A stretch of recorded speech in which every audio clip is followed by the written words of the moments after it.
Boa tarde a todos. Eu sou Lauro Ferreira Pinto, sou infectologista da Sociedade Brasileira de Infectologia e sou doutor em doenças infecciosas pela Universidade Federal do Espírito Santo. É com imenso prazer que a gente recebe vocês nessa live, nesse webinar, para discutir ventilação mecânica no Covid-19. Mais uma iniciativa da Central Nacional do MED, em tanta discussão, em tanta debate que tem acontecido sobre tratamento dessa doença que nos aflige a todos, conversar um pouquinho sobre ventilação mecânica e terapia intensiva, e eu espero que vocês tenham um excelente proveito desses momentos que nós vamos ter a seguir.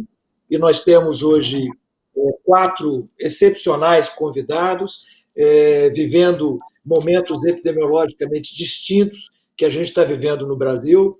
Nós temos o Dr. Lucas Viegas, que é clínico geral da Unimed Belo Horizonte. Nós temos conosco a doutora Yara Castellani, que é intensivista, mestre em clínica médica, diarista da UTI Terceiro Sul da Unimed Fortaleza, que vai nos contar a experiência do Nordeste. Doutora Eliana Casé, especialista em medicina intensiva, com doutorado em pneumologia pela USP, e coordenadora das UTIs do Hospital Unimed Vitória. Eu digo com muito prazer que eu fui o primeiro diretor desse hospital da Unimed Vitória, e doutor João Marcos Salles, pneumologista do HCOR. Então, nós teremos a oportunidade de ver cenários diferentes, de compartilhar experiências, compartilhar protocolos, e faremos a seguinte dinâmica: cada convidado ele vai ter um momento inicial para discutir cenário, o cenário que ele está vivendo em seu hospital, como é que ele está enfrentando, e depois nós passaremos a conversar um pouquinho sobre ventilação mecânica. Então, nós vamos começar ouvindo o doutor Yara, está na linha de frente em Fortaleza, nós vimos o Ceará, as dificuldades que passou, e bem-vinda, doutora Yara, por favor. Obrigada. Obrigada, eu queria agradecer o convite, é muito bom poder participar de trocas de experiências, nós fizemos isso entre nós também, foi muito produtivo. Obrigada a todos que nos assistem também. E nosso cenário, ele, acho que muitos estão sabendo, já sabem, né, ele tem sido muito desafiador. Então, o que nos tem dado muita segurança é que a diretoria tem sido muito assertiva, tem chegado realmente junto com decisões que têm feito muita diferença para nós que estamos na linha de frente. Nós, em Fortaleza, existem a previsão, assim, na verdade, existe uma estimativa que já tivemos cerca de 50 mil pacientes diagnosticados, né, 50 mil pessoas contaminadas pelo Covid, no estado do Ceará, com cerca de 3 mil mortes. Já na Unimed Fortaleza, no último boletim que eu tive acesso, há 2 dias atrás, nós chegamos a ter 582 pacientes internados.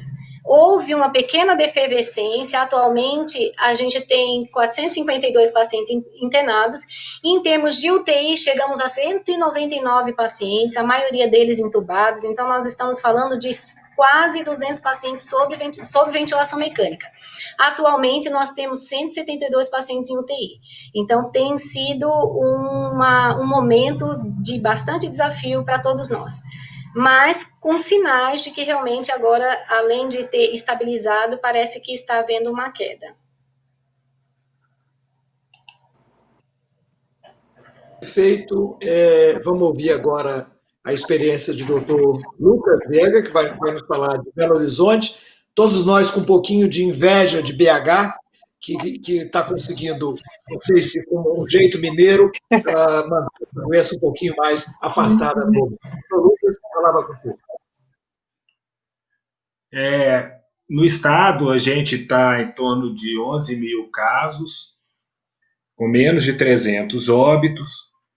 O estado de Minas Gerais aí tem uma questão da subrealização de exames.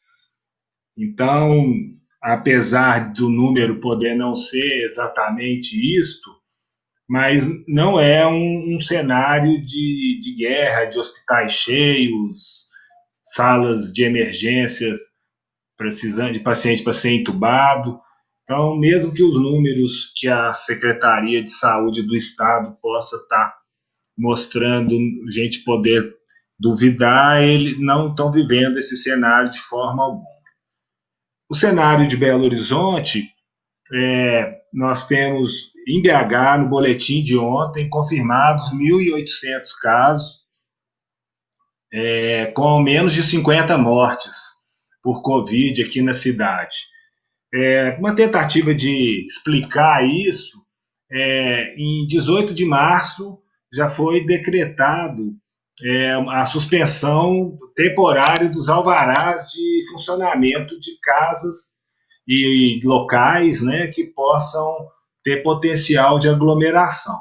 Então, casas de show, cinemas, teatro, restaurante, boteco, feiras, tudo foi fechado na cidade. O uso de máscara veio obrigatório, veio logo a seguir, né, com decretos também da prefeitura, e juntamente com isso veio a regulação do número de pessoas que poderiam estar em qualquer espaço. Então, para você entrar no supermercado, depende do tamanho do supermercado, tantas pessoas podiam estar lá, e assim para tudo. Mas no meados já de maio, começamos a ter barreiras sanitárias. Na realidade, ela não barra, é mais uma fiscalização. Passa, olha a temperatura, tem pessoal da prefeitura trabalhando, e eles ficam em todas as entradas da cidade.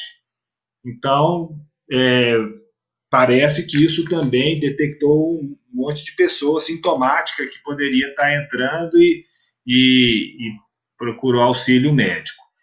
No fim do mês passado, a partir do dia 22, né, 10 dias atrás aproximadamente, começamos a reabertura gradual aqui, e que não foi ampliada, né, na sexta que passou, dia 29, nessa primeira semana. A gente ainda tem uma capacidade de hospital vaga para atender a um potencial problema, mas tinha um índice de contaminação um pouco maior do que anteriormente. Eles não acreditam que seja só abertura, isso já devia estar acontecendo, porque o pessoal está cansado de ficar em casa. Então a gente já começa a ver movimento na rua um pouco maior do que inicialmente.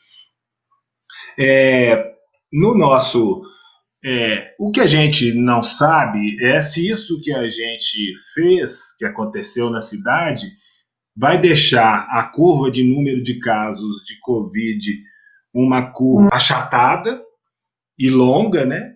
A gente não sabe o tempo, já estão falando que o nosso pico aqui vem para agosto, então se a gente não tem um grande número de casos, de uma vez a gente acaba prolongando. Ou se nós estamos, né, atrasando o pico, né? Então isso é uma dúvida que virá. Lá no nosso hospital, o cenário do serviço próprio da Unimed nós somos 5 hospitais, sendo 4 de adultos e 1 pediátrico. Nós tivemos nos serviços próprios, a rede de hospitais que atende o hospital muito maior, que atende a Unimed muito maior do que esses 5 nossos serviços próprios.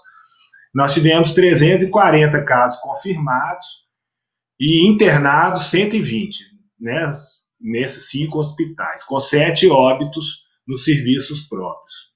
Lá no HU Contorno, onde eu trabalho, nós tivemos internados 52 pacientes, sendo que menos de 30% disso foi para terapia intensiva. Nós tivemos pouco mais de 10 casos. E hoje, internado no hospital, com síndrome respiratória aguda grave, então tem os confirmados e os suspeitos, temos 14 pacientes. Então esse é o cenário que a gente tem vivido.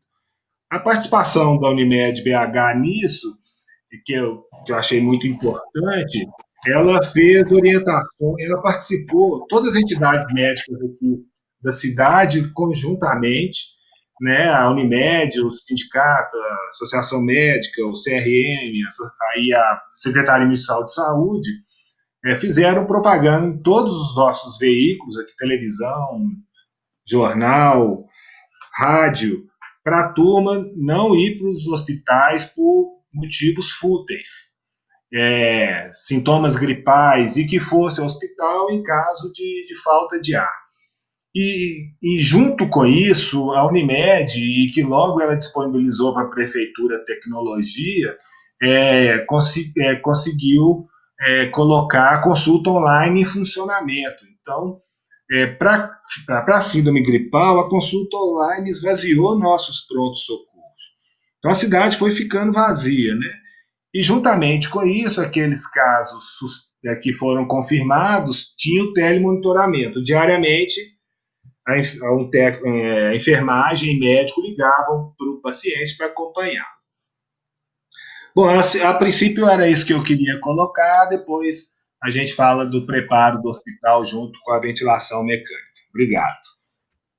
Muito obrigado, doutor Lucas. Então, nós vimos a situação de Fortaleza mais apertada, como a gente viu nacionalmente, a situação de BH dando um pouco de inveja a gente pela maior tranquilidade. Vamos ouvir a doutora Eliana Cazé, que vai estar no meio termo entre Minas Gerais e Fortaleza. A doutora Eliana é coordenadora das UTIs do Hospital da Unimed Vitória. Por favor, doutora Eliana, a senhora tem a palavra.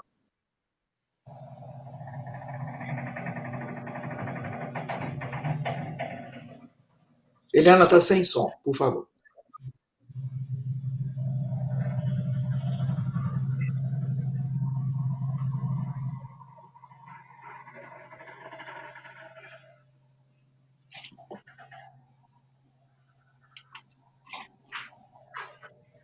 Só um minutinho, quando voltou o som. Ainda não, Eliana, está sem som. Eliana.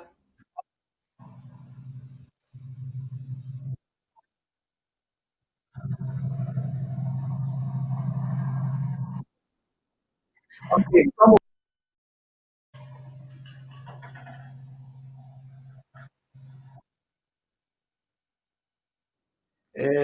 Doutor João Marcos, por favor, vamos ouvir então a experiência do HCOR de São Paulo.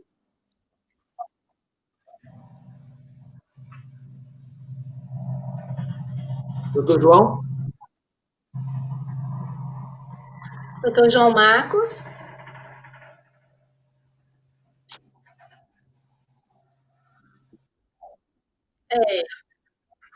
Pronto. Doutor João Marcos, voltou? Voltei. Desculpa, okay. Caiu minha conexão. Eu peço desculpas. Vamos ouvir, então, a experiência do HCOR de São Paulo. Doutor João Marcos, por favor, com a palavra. Então, vamos lá. Lauro, boa tarde a todos. Eu agradeço à Central Nacional da Unimed pela oportunidade, parabenizo pela iniciativa. Acho que em tempos de uma doença nova e, portanto, desconhecida para todo mundo, embora o volume de informações tenha sido exponencial nesse período, ainda tem muito mais pergunta, talvez, do que resposta. Eu acho que a gente compartilhar as experiências talvez seja uma das ferramentas mais importantes aí no combate a esse cenário. Bom, eu acho que até corroborando o que a Yara já comentou, o Lucas também, embora em cenários epidemiológicos diferentes, a gente aqui em São Paulo também está enfrentando um desafio grande. Eu gostaria até de começar mencionando um pouco do ponto de vista da percepção dos médicos, até por conta de ter sido divulgado ontem o resultado de uma pesquisa que a APM, Associação Paulista de Medicina, fez, junto com os colegas. Foram mais de 2.000 colegas que responderam um questionário da sua percepção do enfrentamento da pandemia. Essas respostas foram via internet. E, assim, um dado que me chamou muito a atenção e que, de certa forma, bate com a nossa... talvez a nossa percepção ali de conviver e de conversar com os colegas, assim, 68% desses colegas mencionam que estão trabalhando num clima de apreensão. Então, acho que esse é um dado muito relevante, assim, e por que a própria pesquisa, ela traz alguns dados que talvez até tenham um embasamento por que dessa apreensão.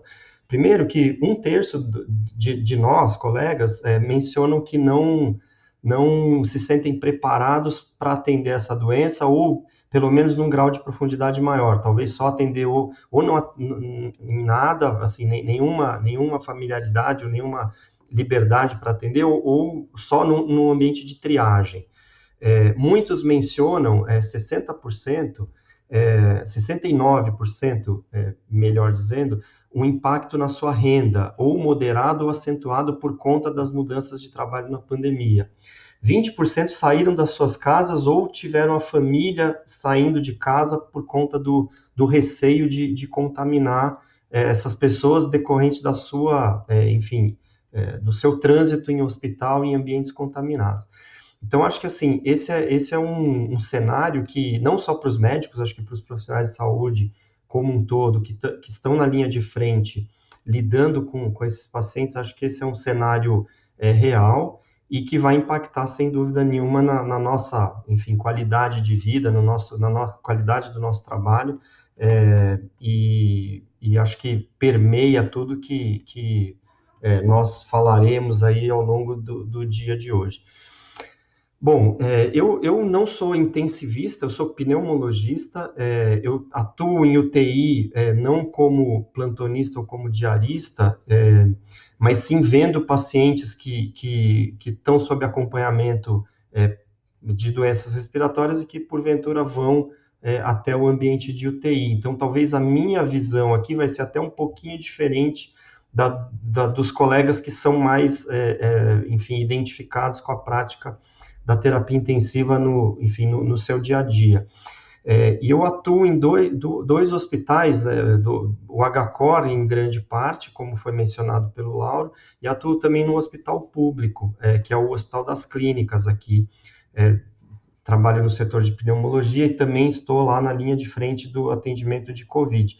Então, assim, o que eu posso falar para vocês da realidade em São Paulo, são realidades um pouco distintas, claro, o ambiente de medicina privada e o ambiente público, por questões, obviamente, estruturais e de demanda. São Paulo, a gente tem, eu puxei os dados atualizados do boletim epidemiológico da Secretaria de Estado da Saúde, são um pouquinho mais de 111 mil casos confirmados e 7.667 óbitos, né? Isso até ontem, no boletim de ontem. Então, a gente está falando de uma letalidade de 6,9%, claro que com todas as ressalvas que a gente possa ter sobre essa letalidade, considerando, acho que a dificuldade de diagnóstico, como o Lauro comentou, em todas nos casos mais leves, né? Então, acredito que essa letalidade de fato seja menor do que isso, mas, enfim, esse é o índice que temos no momento. A taxa de variação diária, tanto de mortes quanto de casos novos, tem girado um pouquinho abaixo de 1% nesses últimos tempos, e a gente vê que nas 3 primeiras semanas, olhando a curva de crescimento no estado de São Paulo, nas 3 primeiras semanas a gente tinha em torno de 4 dias demorava para duplicar o número de casos, das 3 semanas iniciais ou 4 da epidemia para cá, essa velocidade de crescimento ela diminuiu, então talvez para o dobro disso, né, em torno de 7, 8 dias para dobrar o número de casos. Então a gente entende isso como um dado positivo no enfrentamento da epidemia. Acho que isso é resultado de todas as iniciativas aí de políticas públicas de saúde que têm sido adotadas aqui no estado. Na cidade de São Paulo, praticamente metade dos casos, ou um pouquinho mais do que isso, 61 mil casos, com 4 mil óbitos. Então, mais ou menos a mesma proporção. Então, a cidade de São Paulo, sem dúvida, é o grande foco aí da doença no estado, né, como a região mais populosa. Bom, falando um pouquinho da experiência no HCOR, o HCOR ele tem assim, feito um tratamento bastante interessante da epidemia, tanto assim, em termos de medidas para o enfrentamento, e tem divulgado dados em boletins regulares. Então a gente consegue acompanhar o que acontece. A gente tem, até agora, desde o início do registro, foram 330 internações no HCOR, das quais 207, ou seja, em torno de 2/3, exclusivamente em unidade de internação não terapia intensiva, e 1/3 em algum momento com alguma passagem por terapia intensiva. O tempo médio de internação global em torno de 14 dias, a mediana 11 dias, sendo que é um pouquinho maior naqueles pacientes que vão para a UTI em algum momento. A mediana vai para 17 dias de permanência hospitalar quando é só unidade de internação, em torno a mediana em torno de 12 dias, né? E assim, o que o hospital fez, que eu acho que, imagino que seja comum a outras iniciativas, foi uma readaptação de fluxos, de área física, então, assim, foram dedicadas tanto unidades para internação não UTI e leitos de UTI também, foram dedicados para o atendimento de COVID, então, separando o fluxo de entrada dos pacientes e dos profissionais, a presença de acompanhantes e visitas nas internações foi diferenciada, o uso de roupa privativa, de equipamento de proteção individual também foi regrado nessas áreas, e a gente aprendeu a conviver com tudo isso, né? Claro que o hospital continua tendo demanda e necessitando de atender outras situações clínicas que não o COVID, e acho que hoje, depois de 2 meses e pouquinho de enfrentamento, a gente já se sente muito mais à vontade em transitar dentro dos dois ambientes. No começo, acho que tinha muita incerteza, muita insegurança. Hoje a gente já se familiarizou muito com o uso dos equipamentos de proteção, o manuseio deles, o descarte correto, com a paramentação, desparamentação. Acho que tudo isso passou a fazer parte da nossa prática de uma maneira muito mais fluente, e aí com isso a gente consegue enfrentar e ter mais segurança para enfrentar. No Hospital das Clínicas, onde eu trabalho também, foi feita alguma coisa parecida numa escala muito maior, então foi dedicado um instituto inteiro, né, um instituto central inteiro, ele foi preparado e transformado numa grande área de COVID, com 700 leitos de enfermaria e 200 leitos de UTI naquele instituto. A gente tem trabalhado lá com uma ocupação de enfermaria na faixa de 60%, mais ou menos, 60%, 65%, e os leitos de UTI na faixa de 85%, 90%. Mas eu lembro que é um hospital que ele é referência para a rede toda de saúde do município. Então, existe uma tendência para triar os casos mais graves para esse recurso, de forma que é natural a gente imaginar que os leitos de UTI tivessem uma ocupação um pouco maior mesmo. E por último, para não me alongar muito mais, né, porque vocês viram que eu falo bastante, eu tenho aqui algum dado de mortalidade. A mortalidade dos internados no Hospital das Clínicas, ela está girando em torno de 15%, 16%, o que, considerando um hospital terciário e que já considerando só os casos que tiveram indicação de internação, a gente entende que é um número bastante bom. E no HCOR, eu já conto para vocês, deixa eu só achar aqui. Tá aqui, ó, a mortalidade global, ela está em 10,9%, e quando a gente exclui alguns casos que foram elegíveis para cuidados paliativos, ela cai para 7,3%, a mortalidade global, incluindo os pacientes que foram para UTI, então, que está bem dentro da média, e considerando, de novo, que são pacientes que foram hospitalizados, a gente entende também, e muitos deles com comorbidade, com índice de gravidade na entrada muito altos. Então, a gente entende que é um resultado também bastante aceitável. Obrigado. Vou pedir à doutora Eliana para ser breve no relato do Espírito Santo, para a gente poder entrar no tema ventilação, que é o que mais nos interessa nesse momento. Então, Eliana, de forma bem concisa, com a realidade. Pode falar. Tá bom o som agora? Sim, perfeito. Está dando para ouvir? Ok. Perfeito. Então, eu quero agradecer. Estamos vivenciando um momento muito desafiador para todos, né?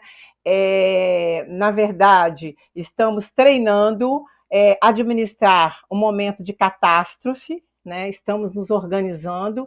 Nós da Unimed Vitória, do Hospital da Unimed Vitória, que trabalhamos com vários prestadores em saúde, temos o nosso hospital, a nossa rede própria, e estamos fazendo esse enfrentamento e tivemos muita sorte, porque nós temos a questão tempo que está nos auxiliando, nós tivemos tempo de vir planejando e organizando, nós tivemos uma readequação de fluxo e estrutura. Aos poucos, nós passamos, agora que nós estamos entrando na pior fase, numa fase com aumento crescente dos números de casos, mas desde fevereiro nós estamos nos organizando e devagar nós estamos alocando esses recursos, fazendo as readaptações de área física, de fluxo, organizando as equipes.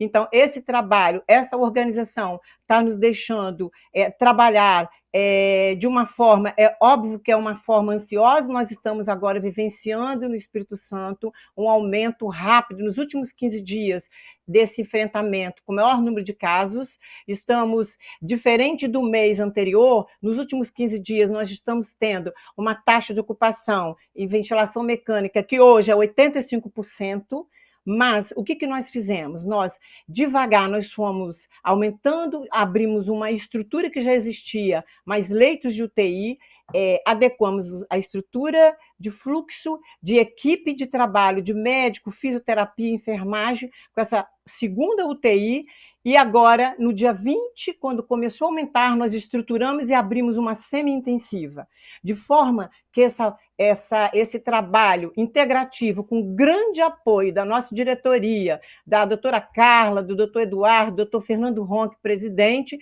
um trabalho muito bom, integrativo de equipe, junto com a CCH, o hospital. Teve toda uma mudança de fluxo, de pessoas, de equipe, de trabalho, e isso está dando certo, e nós estamos, nesse momento, entrando no pico com o maior número de casos.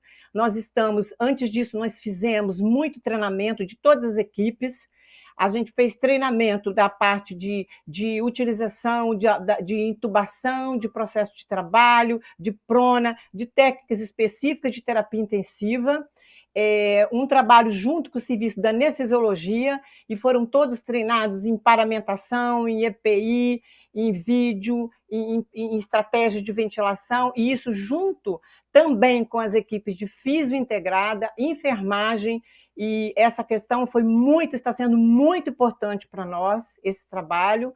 E agora, diante dessas equipes montadas, nós estamos tendo um aumento da taxa de ocupação da UTI, né? E praticamente os pacientes que estão alocando, que estão indo para a terapia intensiva, a maioria deles, praticamente pacientes todos intubados em ventilação mecânica invasiva. Estamos utilizando a semi-intensiva e estamos administrando para esses pacientes que estão em ventilação não invasiva, e esses pacientes mais graves, com disfunções de órgãos, pacientes com invasivo, eles estão ficando na terapia intensiva. Então, a nossa realidade, a nossa média de internação, a nossa taxa de ventilação, hoje, nos últimos 15 dias, ela é diferente dos últimos 2 meses de um mês. A gente tem uma média, teria de 50% dos pacientes antes, em 7 dias de tempo de terapia intensiva.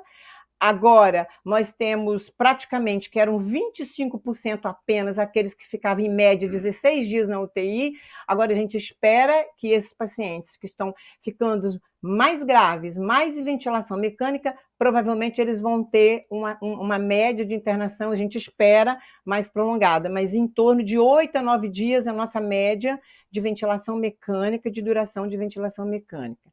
Em relação aos desfechos, nós temos o seguinte: a maioria dos nossos pacientes, nós já tivemos de alta da UTI 61 pacientes, né?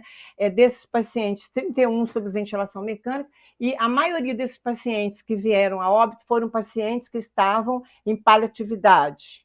70% desses pacientes estavam em paliatividade. Então, nós estamos numa mortalidade dentro, eu acho, a gente conversa muito, faz o benchmark com os amigos, mas em relação à nossa gravidade, a de agora, ela está diferente da do início, mas tem em torno de mortalidade, em torno de 18%, tá, dos nossos pacientes. E esses pacientes, a gente sabe que o que está por vir porque a gente sabe que os pacientes que estão em ventilação mecânica invasiva, aquele subgrupo dos mais graves que tem a SARA, que é a nossa estatística de ocupação de leitos por essas formas mais graves, com acima de desconforto respiratório agudo, está em torno de 40% a 50%. E a gente sabe que esses pacientes vão apresentar e têm uma mortalidade muito elevada, mesmo com esses pacientes de ventilação mecânica. Então, nosso cenário é esse, nós estamos num momento crescente, com aumento do número de casos, né? Mas nós estamos com, ainda eu posso dizer, trabalhando dentro de um contexto programado, esperado, que foi organizado. E assim, o que eu acho de mensagem, Lauro e colegas, é que eu acho que quando a gente já tem um trabalho que é organizado e que você tem tempo para se organizar mais, a gente vai ter problemas, porque, com certeza, já começa o problema nosso aqui em Vitória, que é a escassez de insumos, né? Escassez de traquear, escassez de insumos, mas quanto mais organizado a gente é prévio a uma epidemia, provavelmente a gente vai ter um enfrentamento com menos desgastes, com menos estresse. Ok. Muito obrigado, doutora Eliana. Doutora Eliana comenta um detalhe que a gente está notando em Vitória, que é uma piora do padrão de gravidade dos doentes que estão chegando ao hospital nessas últimas 2 semanas. Isso é comentado pela doutora Eliana e tem sido notado pelo pessoal da urgência. Vamos conversar agora sobre ventilação, especificamente ventilação não invasiva, sobre técnica de intubação, time de intubação. Com a palavra, a doutora Yara, por favor. Pronto. Em relação à abordagem do paciente em insuficiência respiratória, certo? Nós inicialmente usávamos só o catéter nasal e depois nós passamos, mais recentemente, nós temos alguns quartos, alguns locais que foram preparados com pressão negativa, então a gente tem aí associado a cânula nasal de alto fluxo. Só que isso mais recentemente, a gente usava apenas o catéter nasal ou a máscara com reservatório 100%. E os pacientes que podem ir para o catéter de alto fluxo são pacientes estáveis, que têm uma hipoxemia, que não tem sinal de fadiga, insuficiência respiratória hipoxêmica, né? Algo interessante que eu acho bacana dividir, que nós compartilhamos com a equipe que recebia os pacientes na enfermaria, que nós utilizamos a posição em prona para os pacientes não ventilados mecanicamente, com uma resposta muito interessante. E também algo que a gente percebeu que é diferente, os pacientes ficam oxigenando muito bem, tanto em decúbito lateral, seja direito ou esquerdo, isso independe, como na ventilação em prona. Como a gente tem vários pacientes idosos, isso faz com que eles possam descansar um pouco, porque se queixam bastante, a posição prona é uma posição bastante desconfortável. Então, isso tem feito diferença e nós temos já habitualmente pronados pacientes que estão com máscara com reservatório, tá bem? Em relação à ventilação mecânica propriamente dita, a fisiopatologia que se tem liberação importante de citoquinas, síndrome da resposta inflamatória sistêmica, com morte celular, ativação de cascata de coagulação, microtrombose, isquemia e disfunção orgânica. Então, isso muda um pouquinho a condução dos pacientes sob ventilação mecânica, porque não é como a SARA propriamente dita. Então, a gente tem uma hipoxemia que pode ser grave, mas não funciona como a SARA. Então, houve algumas mudanças, inclusive nos últimos pareceres da AMIB em relação às estratégias de ventilação mecânica desses pacientes. No hospital, nós temos um time de intubação, nós temos uma caixa de intubação, um kit de intubação, esse kit está pronto com um videolaringoscópio. Além disso, todos nós fomos treinados, mas esse time ele é composto por anestesistas, tá bem? E isso, fomos treinados com tipo manequim, porque existem detalhes na pinçagem do tubo, no uso do laringoscópio, no acoplamento da ventilação, a forma como deve ser acoplada, retirada do fio guia, para evitar o máximo possível a contaminação do ambiente. Todos foram treinados. As indicações de ventilação mecânica vão ser próximas, clássicas, né? As indicações clássicas que nós temos seria impossibilidade de você conseguir, atualmente, com catéter nasal de alto fluxo ou com a máscara com reservatório, manter uma saturação adequada, pelo menos acima de 92%, 93%. Frequência respiratória acima de 28, sinais de fadiga respiratória iminente, um padrão respiratório ruim, uma PCO2 acima de 50 e ou um pH menor que 7,25 devido à acidose respiratória. Após a intubação, já chega a equipe de cirurgia, se o paciente não tiver, feito a punção de acesso central, a sondagem nasoenteral, a sondagem vesical e muitas vezes já se funciona uma artéria principalmente para as coletas repetidas de gasometria. Inicialmente, o paciente é utilizada a estratégia protetora até que se possa avaliar a mecânica pulmonar. Então, 6 ml por quilo de volume de 6 ml em assisto controlada, tanto a volume quanto a pressão, objetivando uma pressão de platô menor que 30, um drive pressure, que é a pressão de platô menos o PIP menor que 15.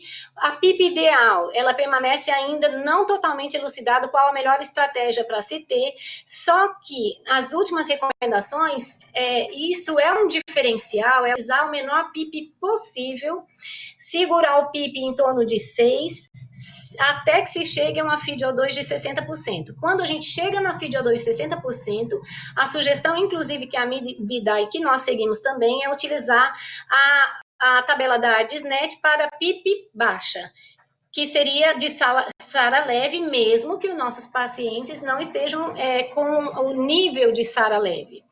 Então, essa mudança, ela ocorreu porque observaram que o PIB mais elevado causava uma hiperinsuflação pulmonar e piora da evolução de parte dos pacientes.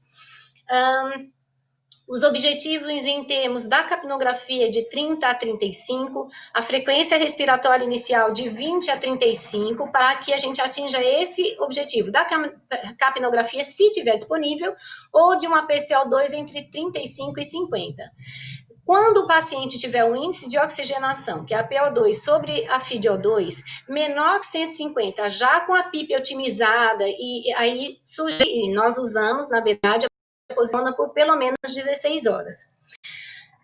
Parte dos pacientes, e a gente vê que é uma boa parte na prática clínica, eles têm a complacência estática aceitável ou até normal. Então, nesses pacientes, a gente pode liberar um pouquinho mais o volume corrente, até 8 ml de peso, 8 ml por quilo de peso ideal. Isso faz diferença na ventilação, no ajuste da frequência principalmente, e ajuda, inclusive, lógico, num momento mais adiante, no despertar mais tranquilo. Além disso, os casos de extremos de hipoxemia refratária, com o índice de oxigenação menor que 80 por 3 horas, ou menor que 100 por 6 horas, a gente tem no hospital disponibilidade de ECMO. Tá bem? Passando a seguir, o paciente, o que nós temos realmente notado que faz diferença para esses pacientes, eles geralmente chegam na fase da doença, que é depois de 7 a 10 dias, até 14, 15 dias do início de sintomas, nós temos usado corticoide. Então, nós usamos uma dose de metilprednisolona, que a gente chama, o mini pulso, 250 miligramas só de metilprednisolona, e nós seguimos com a dexametasona, 16 miligramas ao dia, né, em doses divididas. Isso acontece porque houve um desabastecimento de algumas medicações, e eu estou incluindo isso na ventilação mecânica porque a resposta do paciente após o uso do corticoide nessa dose, ela é muito interessante. E 2 a 3 dias depois nós começamos a ver uma defervescência do processo inflamatório desses pacientes, com a possibilidade de reduzir FiDO2, de reduzir alguma coisa dos parâmetros da ventilação. Tem também os critérios para teste de ventilação espontânea, quando os pacientes vão melhorando, a FiDO2, o PIP menor que de 8, um pH acima de 7,34, uma capacidade de disparação, a estabilidade hemodinâmica, um Glasgow acima de 8, então a gente consegue já pensar de reduzir a sedação para passar para a próxima fase, que é a fase de acordar o paciente, do despertar, que eu acho que é bacana depois que cada um expuser a sua parte, a gente voltar, porque é uma parte que é bastante desafiadora, que é o despertar do paciente. Ok, obrigado. Doutora Yara, a senhora chegou a comentar tempo médio de ventilação dos pacientes aí em Fortaleza? Quantos dias? Bem variável. Eu não peguei esses dados com a direção do hospital, a gente pegou alguns dados com eles, mas assim, é bem variável. Então, por exemplo, nós tivemos pacientes que com 5 dias nós conseguimos extubar. E temos pacientes que vão pelo menos até 12 dias, 14 dias. Então, varia muito, eu não tenho essa estatística consolidada para poder te passar. Okay, muito obrigada. Vamos ouvir a experiência do Dr. Lucas agora, falando de Minas, por favor, Dr. Lucas. Então, a doença, né, veio China, Europa, Itália, Estados Unidos, São Paulo, Rio, e aí a gente falou, agora chega aqui. E aí a gente teve um tempo, né, a gente considerava que era 15 dias depois, né, que ia ter a síndrome gripal, que é um monte de casos de síndrome gripal, depois a segunda semana da síndrome respiratória aguda, e a primeira etapa nossa lá foi essas medidas de enfrentamento que a Yara, que o pessoal, os colegas aí já comentaram, né, nós também, o hospital teve sua linha Covid, que vai desde o pronto-socorro, passando pela unidade de internação e CTI. Tivemos tempo de treinar paramentação, desparamentação, sem ter doença. Tivemos tempo com os manequins e a equipe de intubação. Chegamos a preparar setores do andar do hospital, blocos cirúrgicos, as salas de emergência, tudo para ser área de ventilação mecânica. Ainda bem que não fizemos uso de recursos de compras de grandes estoques de equipamentos mais caros, né? E aí não chegou, né? E aí eu gostaria teve um artigo que saiu esse tempo aí na Lancet Respiratory em março. Ele foi muito impactante para mim, porque ele falou de algumas condições, falou de medicina baseada em evidência. Ele comparou o que aconteceu na epidemia de ebola na África em 2013 com o que está acontecendo agora.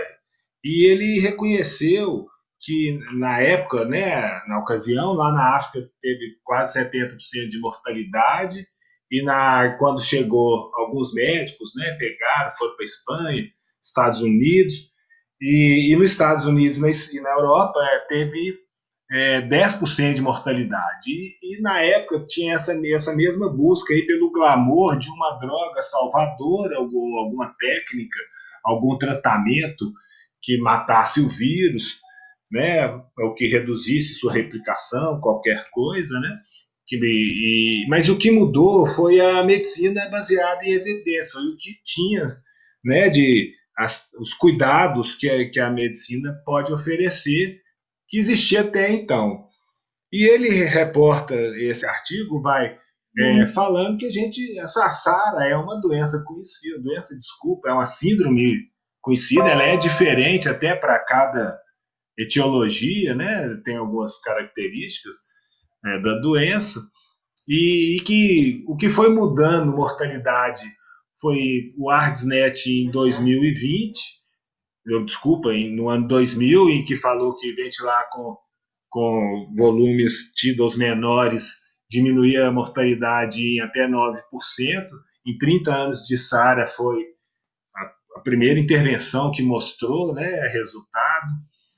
Em 2006, o New England publicou a estratégia conservadora de manejo de fluido para paciente, que isso reduziu duração de ventilação mecânica e disfunção orgânica em paciente com SARA, né? E são estratégias que a gente pode fazer sem muito recurso, né?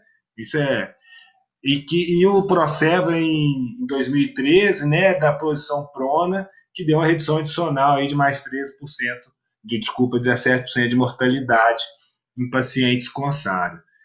E ainda bem estabelecidos os nossos cuidados aí de terapia intensiva, que pode prevenir SARA, né? O uso judicioso aí de transfusão de hemocomponentes, a identificação precoce do tratamento de sepsis, né? O uso da ventilação mecânica protetora, né? E a equipe de intensivistas envolvidos.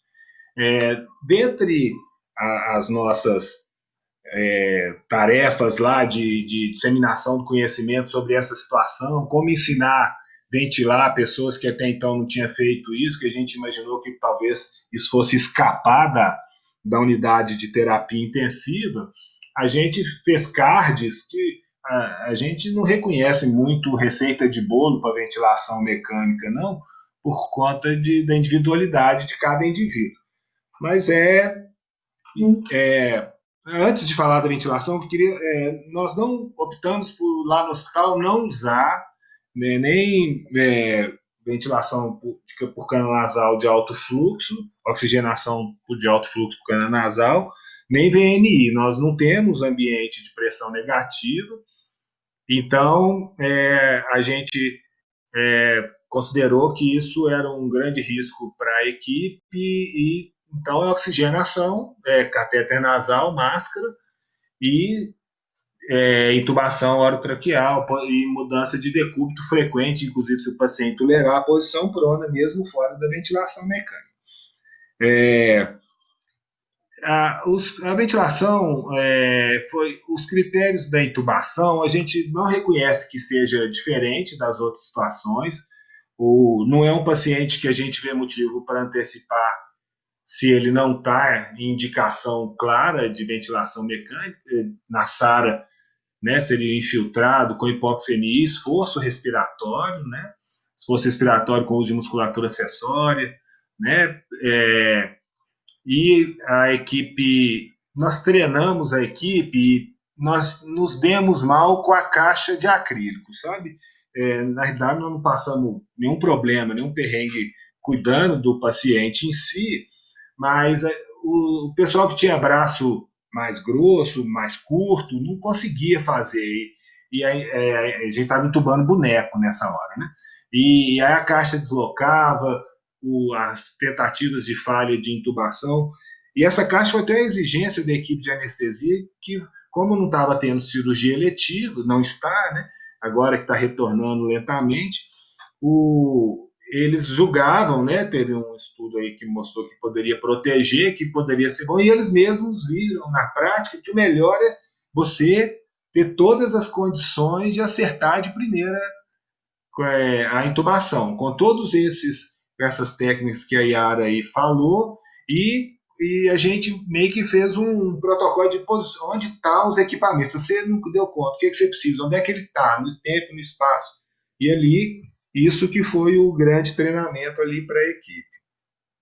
Então, uma vez indicada a ventilação mecânica, a gente inicia com esses parâmetros que a Yara falou, um volume corrente de 6 por quilo, pressão de platô sempre abaixo de 30, com a drive pressure menor que 15, começa com um PIP baixo, a gente deixa um PIP em torno de 10 a 12 e de FO2 100% e deixa por 2 horas. E a partir daí começa a reconhecer se ele está oxigenando e aí vai baixando a FI.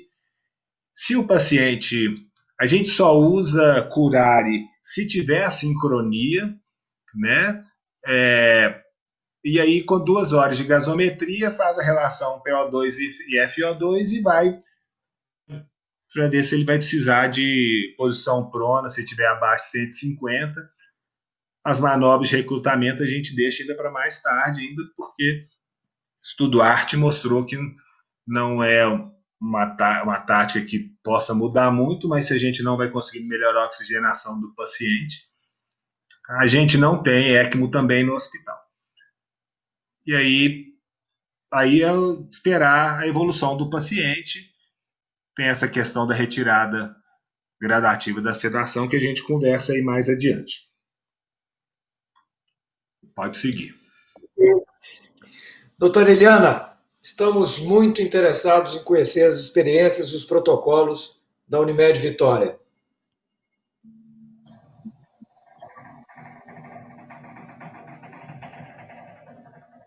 Eliana?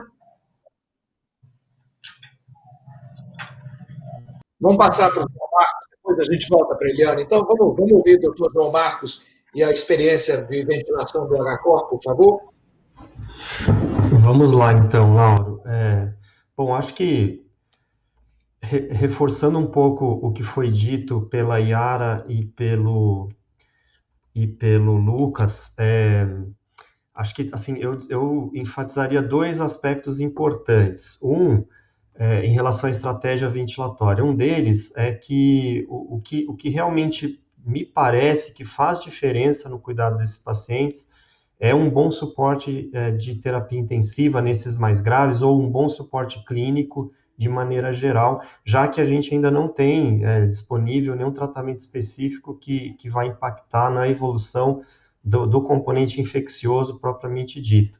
Então, acho que tudo que eles colocaram está muito alinhado com as boas práticas aí de UTI de maneira geral e de ventilação mecânica em particular.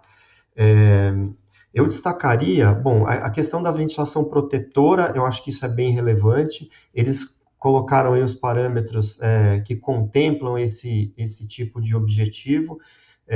Eu destacaria a questão da driving pressure menor do que 15, que eu acho que quando a gente fala do volume corrente menor do que, ou em torno de 6 ml por quilo de peso ideal, na verdade é uma maneira de proteger uma pressão de distensão grande para o pulmão. Então, acho que esse é um objetivo que a gente deve, de fato, perseguir.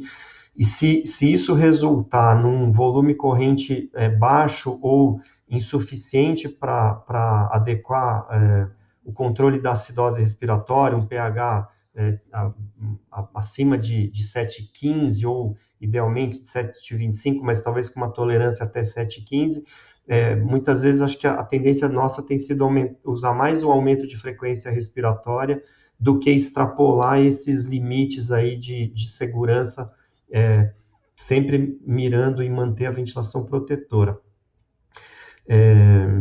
Assim, um pouco diferente, talvez, do que a Yara comentou, o que a gente tem feito em termos de escolha de PIP é muito baseado em titulação pela mecânica. Então, assim, a gente tem usado aqui mais isso do que a tabela do ArdsNet para PIP baixa.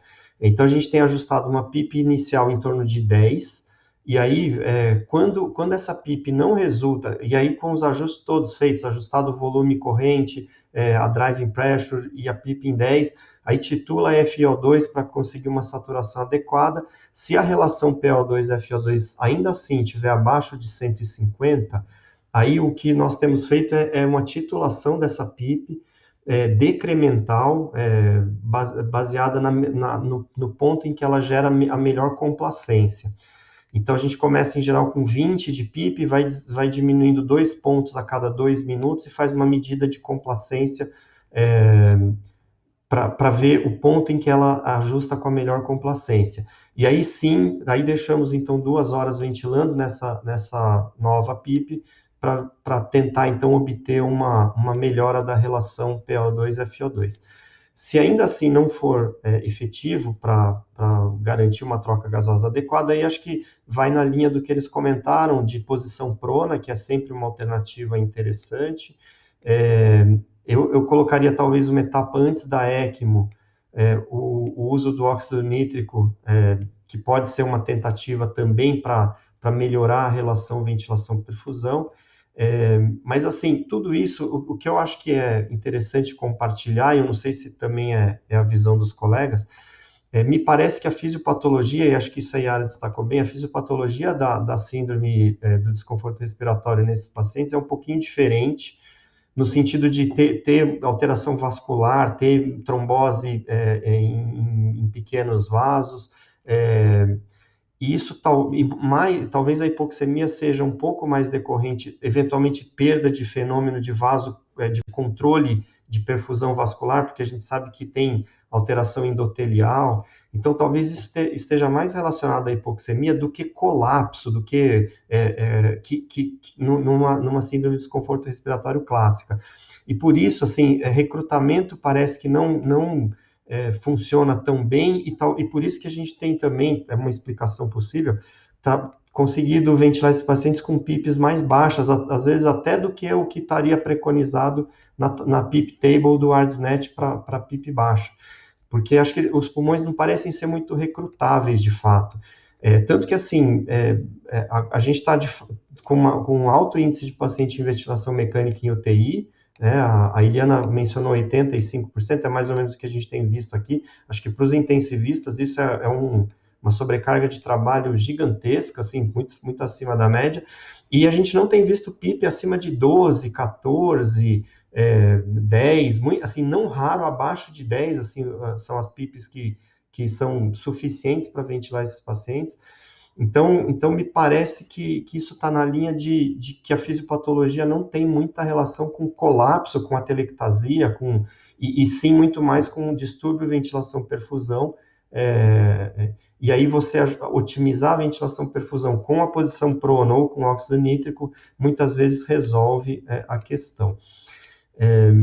Bom, em relação a métodos não invasivos, a gente tem usado, sim, até com uma certa, assim, claro que com todos os cuidados, mas acho que no início a gente foi bombardeado de informações, né, das séries de casos chinesas, com a questão do risco de disseminação da doença com ventilação não invasiva e com catéter de alto fluxo, mas com os cuidados, assim,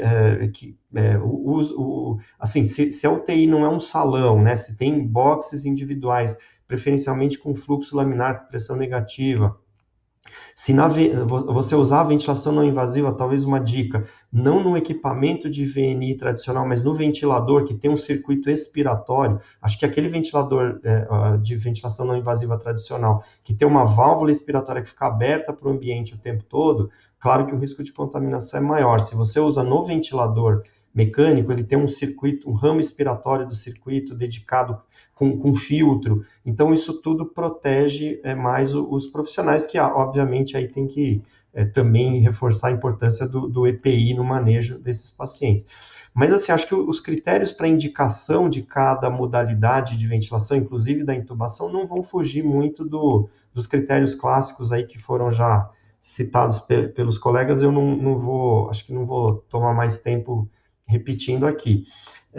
Mas acho que assim, talvez o meu depoimento é mais no sentido de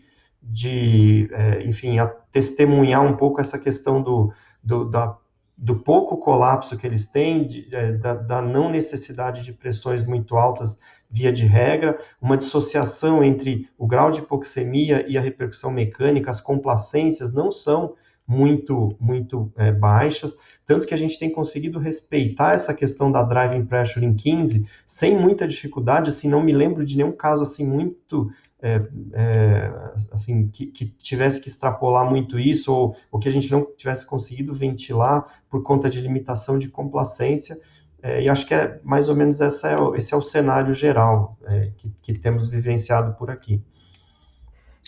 Obrigado, doutor Camargo. Pois não? Agora é minha vez. Eu falar a nossa experiência. Pode falar. Eu fiquei sem internet, voltou. A nossa experiência na Unimed Vitória, nessa parte de suporte ventilatório, ela está sendo crescente, a gente já tem muito treinamento, a gente já entrou em muita pesquisa, a gente faz muita pesquisa com SARA, com síndrome de desconforto, a gente utiliza muito ventilação não invasiva, e a gente está vivenciando um cenário muito diferente. O grande problema é que agora existem muitos casos graves simultâneos, então tudo é muito ventilação, é muita prona, então é muita monitorização de pacientes e tudo ao mesmo tempo, é a gravidade simultânea. Isso sobrecarrega a equipe, pode mudar a prática assistencial, pode diminuir e alterar as boas práticas, mas nós de rotina achamos que esse paciente, eu não vou repetir tudo que vocês já falaram, nós não fazemos nada diferente. Na verdade, esses pacientes, eles não são diferentes, eles são pacientes que têm insuficiência respiratória, nós estamos lidando com uma doença nova, com fisiopatologia diferente, com uma alteração predominantemente de vasoplegia pulmonar, com efeito espaço morto, com alteração de ventilação, perfusão. Então, a gente tem, as estratégias são diferentes, mas é uma doença que quem já atende esse tipo de paciente não muda muita coisa. Nós temos que sempre fazer o básico. O básico tem que ser feito, ou seja, indicar uma ventilação não invasiva, ninguém vai indicar, nós não utilizamos ventilação não invasiva para paciente com SARA moderada e grave. A gente vai utilizar em pacientes com as formas mais leves. Esses pacientes precisam fazer um trial de 30, no máximo 1 hora, e avaliar se esses pacientes podem continuar em VNI ou não. O problema não é o retardo da intubação desses pacientes que piora os desfechos desses pacientes. Então, são pacientes que precisam de ter treinamento, EPI adequada, treinamento adequado e, na hora certa, intubá-lo. Então, eu acho que esse trial ele é válido nas indicações que a Yara já colocou, e para não colocar esse paciente sob risco. E o que é de mensagem que eu quero dar em relação à não invasiva? É a utilização de equipamento, de EPI adequada, a face shield, a paramentação toda, utilizar ventiladores que a gente utiliza em UTI com circuito duplo, sempre, com o filtro EPA no ramo expiratório. No ramo inspiratório, o HME que a gente tem que usar. A gente, de preferência em quartos privativos, esses pacientes, né? De preferência, se tiver pressão negativa é ideal, mas em quartos privativos, e de preferência que tenha uma circulação de ar natural. Esses pacientes, eu estou com uma experiência de cada 10 pacientes que eu estou utilizando, 7 pacientes falham. E imediatamente esses pacientes têm que ser intubados.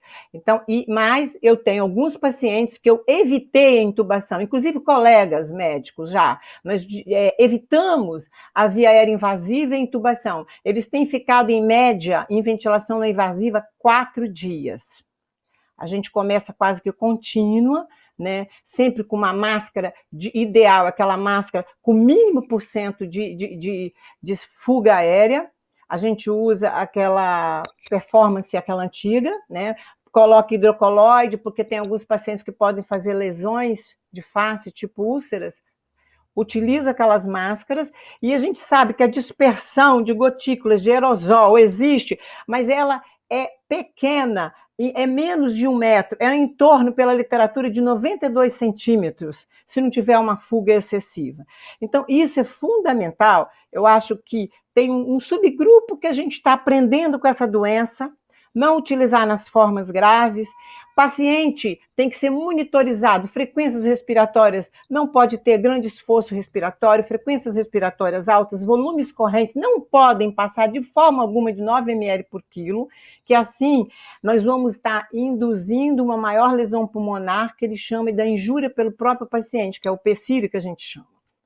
Então, esses pacientes, eles precisam... Então, eu acredito que tem um subgrupo de pacientes que a gente possa usar, que a gente vai evitar a intubação, na hora certa, monitorização adequada para o pessoal treinados, né? E o outro subgrupo que muitos vão ter que ser intubados. No nosso hospital, em relação à intubação, nós passamos por uma fase que nós tivemos tempo, como eu já falei, foram treinados, teve uma integração muito boa com o time da anestesia, um time de resposta rápido. Inicialmente, nós treinamos todos, a gente já utilizava videolaringoscopia para intubação, a gente já tinha disponibilizado, houve um retreinamento de todos, tá? Inclusive de toda a área do hospital, né? Porque a gente poderia precisar, né, dessa força. E aí houve esse time, mas, de qualquer forma, formamos um time de resposta rápida de intubação, no qual alguns plantonistas, eles intubam o paciente e outros se sentem, chama o time de resposta rápida. Ninguém vai intubar um paciente sem ter um suporte desse time de resposta de anestesia rápida. Foi muito tranquilo esse treinamento, nós não estamos tendo nenhuma intercorrência, porque a gente sabe que na indução na sequencial rápida, que a técnica adequada que se tem que fazer para intubar esses pacientes, tem que ser o mais experiente.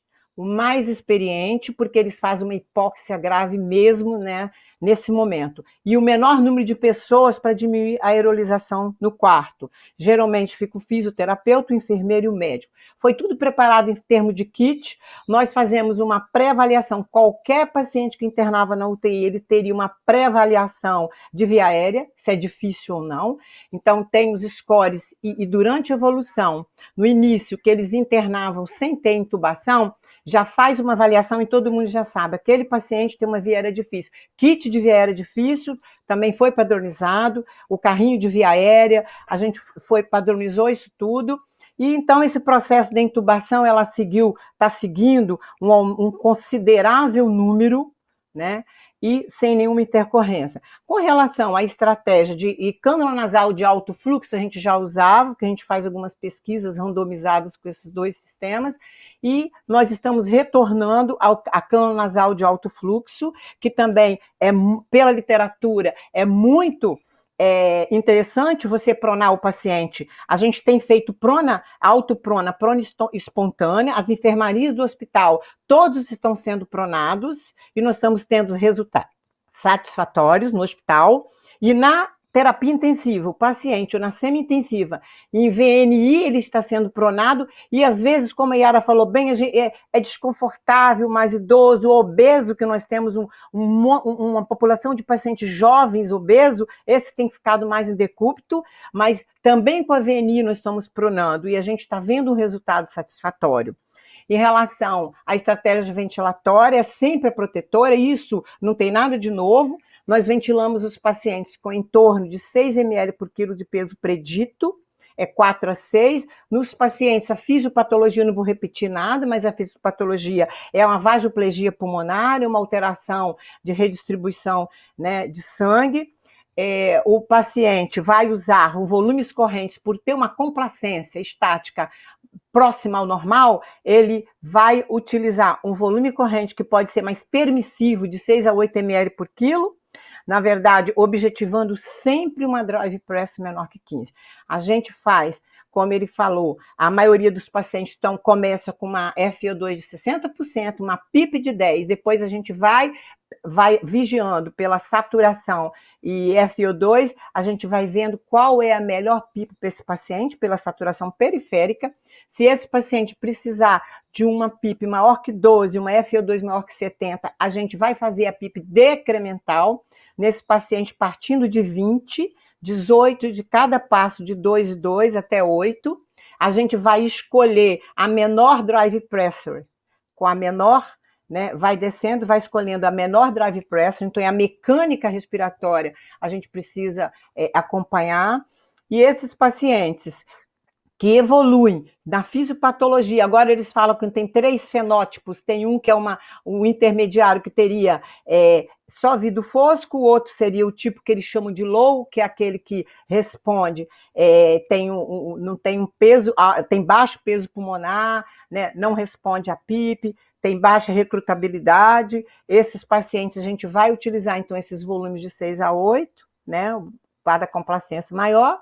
Vamos utilizar menores PIP. Esses pacientes podem utilizar prona, mas apenas como resgate. A gente tem visto que na prática eles não respondem ao decúbito prono, mas diferente daqueles que pela literatura que eles colocam em torno de 30% evolui para ARDS-like, aquela forma que eu tenho alvéolo não aerado, que tem o colapso, que vai responder à prona, que o peso do pulmão é elevado, que eu tenho alta recrutabilidade, ele vai responder à prona e maiores PIP. O que eu tenho observado no nosso serviço, agora com o aumento, é que esses pacientes geralmente utilizam uma PIP em torno, esses que a gente chama de RAICO, esse fenótipo que responde a PIP, eles geralmente utilizam uma PIP mais elevada, mas geralmente raramente passa de 14, 16.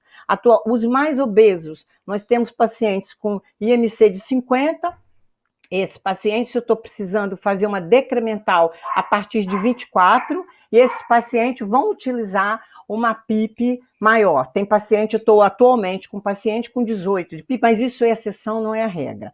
Então, isso a gente tem que ver caso a caso, eu acho que isso é individualizar tratamento, né? Esses pacientes pronam quase todos, o difícil é a grande quantidade de pacientes numa UTI que exige esse tipo de técnica, de recursos, né? Para pronar um paciente tem que ter no mínimo 5 pessoas, o médico e 5 pessoas, no mínimo. E quando eles têm esse MC maior, esse alto sobrepeso, fica mais difícil. Mas frequentemente nós estamos pronando esses pacientes, mesmo tipo que a gente chama, o tipo low, a gente tem pronado, a gente vê que a resposta, às vezes a gente prona 1 vez, 2 vezes, 3 vezes, tem paciente que está sendo pronado 3 vezes, e esse paciente não tem grandes respostas. Quando a gente prona o paciente, sempre objetivando a drive pressure, a pressão platô, a estratégia protetora, e existe um subgrupo de pacientes que não são respondedores à prona. Esses que não vão responder, depende de cada serviço. No nosso serviço, a gente não utiliza óxido nítrico, né? Existem relatos no Brasil de colegas que estão utilizando, né, e que acha que no tipo low eles estão responsivos ao óxido nítrico, mais do que no tipo OH ou high, que responde melhor a PIP, mas nós utilizamos o recrutamento alveolar máximo. Nós estamos utilizando até 50 de pressão, centímetros de água, nesses pacientes, como terapia de resgate, né? ECMO, a gente entende e sabe. Já tive experiências com alguns pacientes no nosso hospital que nós utilizamos ECMO, mas o ECMO, o sucesso do ECMO está linkado principalmente a uma equipe, a um centro que tem experiência, e quanto mais casos, melhor desfecho. Os desfechos de ECMO, eu tive a oportunidade de ouvir algum italiano falando, algum europeu falando, né? A gente tem visto que não são esse sucesso, os pacientes estão evoluindo muito com fibrose. Na verdade, a gente achou no início que esses pacientes morriam por trombose, e a gente tem em torno de 20%, 30% desses pacientes evoluindo com embolia pulmonar, né? Alguns a gente tem feito o diagnóstico com angiotomografia, tá? Tem feito o diagnóstico com angiotomografia, mas esses pacientes estão evoluindo muito com fibrose pulmonar, né? Nós já tivemos um caso, tá, que o paciente ficou 42 dias em ventilação mecânica, ele fez uma síndrome hemofagocítica na fase, com 1 semana, a gente fez toda a conduta, fez todo o score, a gente faz de rotina esse score, esse paciente nós conseguimos que ele sobrevivesse 42 dias em ventilação mecânica, e esse paciente não sobreviveu, foi o doente que nós tivemos um paliativo agudo, foi esse primeiro paliativo agudo, tá, por ausência, fibrose pulmonar maciça no pulmão. E mesmo na fase inicial, ele usou corticoide. Nós não temos utilizado corticoide de rotina para os nossos pacientes, né? A gente tem critérios, nós estamos fazendo um estudo, tá, na SARA, nas primeiras 24 horas da SARA, utilizando a dexametasona, né? A gente utiliza 5 dias, 20, depois 10 miligramas mais 5 dias, e alguns pacientes individualizados, né, a gente avalia nesses pacientes e a gente não coloca e às vezes nem coloca no protocolo esse paciente. Mas a minha mensagem é que eu acho que esses pacientes, eles estão chegando graves, simultâneos, em grande quantidade. A gente tem uma fisiopatologia que a gente está tratando diferente esses pacientes, né? E a resposta, a gente sabe que essa mortalidade desse subgrupo desses pacientes mais graves, nós estamos atualmente em torno de 40% a 50% desses pacientes nesses últimos 15, 20 dias, né? A resposta é difícil em qualquer local. A minha tese foi com relação a síndrome de desconforto respiratório, e a gente sabe que a mortalidade desses pacientes, com das melhores das boas práticas, ela ainda continua muito elevada. Em relação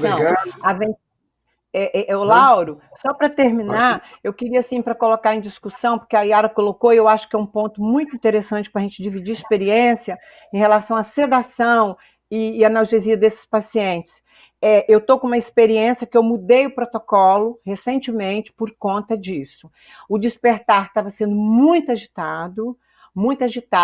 O outro problema é a mudança da ventilação, é o processo de retirada da ventilação mecânica, que esses pacientes têm o risco de fazer o PCIRI, eles começam a fazer muita sincronia, eles aumentam muito o drive respiratório desses pacientes, e aí é o perigo, e aí o especialista tem que intervir para não agravar essas lesões e não aumentar o risco dessa síndrome, de piorar e virar, né, um agravamento.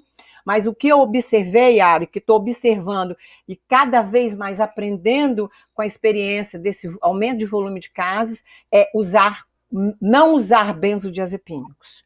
O grande problema que eu estou vendo, associado a alguma lesão, uma encefalopatia aguda que esses pacientes têm, e existem relatos na literatura, mas que o grande problema do despertar agitado, do delírio hiperativo, e tempo de ventilação prolongada, tempo de hospital e UTI prolongado, é o uso de benzodiazepínicos. Comecei meu protocolo diferente, hoje eu estou completamente diferente da sedação.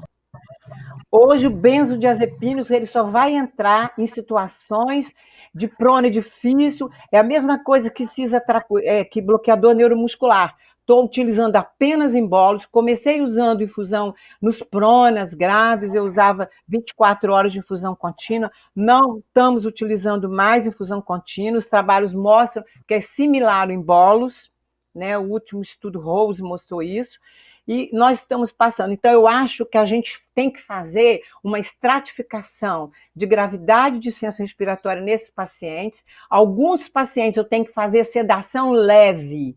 Essa é a mensagem. Para a minha equipe, nós estamos revendo isso, a sedação tem que ser leve, não, utilizar o mínimo ou não benzodiazepínicos.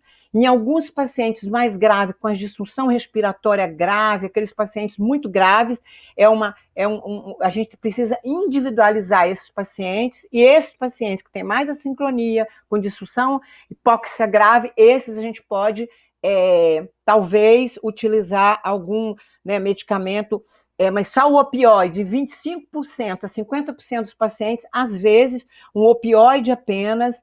Depois, se ele não tiver uma disfunção respiratória grave, a gente pode usar junto com o Precedex, tem nos ajudado bastante, ok?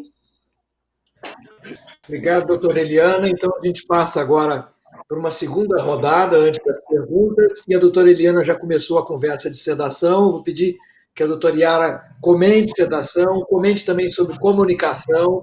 Eu, particularmente, tenho uma dúvida sobre a sequela desses pacientes também, esses pacientes em longa ventilação com SARA, a gente sempre se pergunta como é que vai ser depois. Doutora Yara, por favor.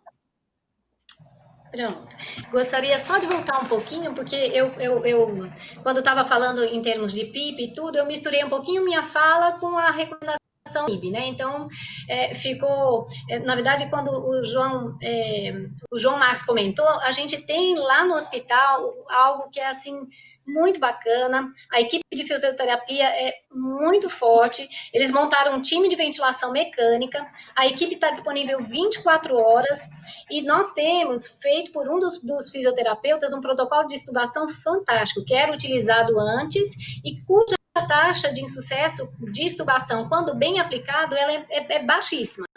E aí, então, o que eu quero dizer é que também totalmente titulada e individualizada para cada paciente, tá certo? Essa tabela foi só assim, para contar que a estratégia de PIPs mais baixos realmente tem sido algo que a gente tem visto que faz diferença para pacientes, eles acabam não precisando de uma PIP tão alta, mas ela é titulada conforme a necessidade de cada paciente.